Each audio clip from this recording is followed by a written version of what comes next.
David Cameron has told ministers to treat each other with appropriate respect and courtesy if they are on opposing sides in the EU referendum. The PM said the government had to remain a united, harmonious, mutually respectful team. He has written to ministers setting out how rules allowing them to campaign for either side will apply. The wholly exceptional arrangement will apply once his negotiations with other EU leaders are complete.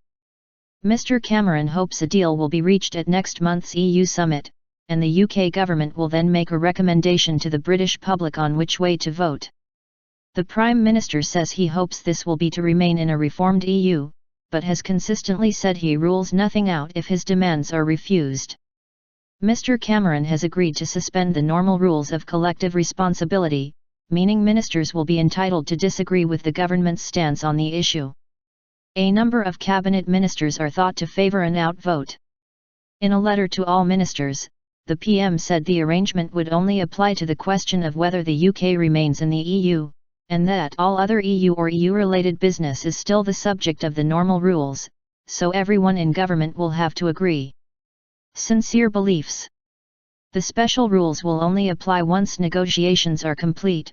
Until then, ministers should say or do nothing that will undermine the government's negotiating position, the PM said.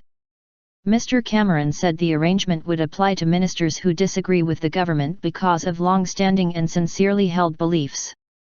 Civil servants will be expected to back the government's position until the traditional purdah period applies, and special advisers will be entitled to support ministers opposing the government, provided this does not draw on official or departmental resources and takes place in their own time.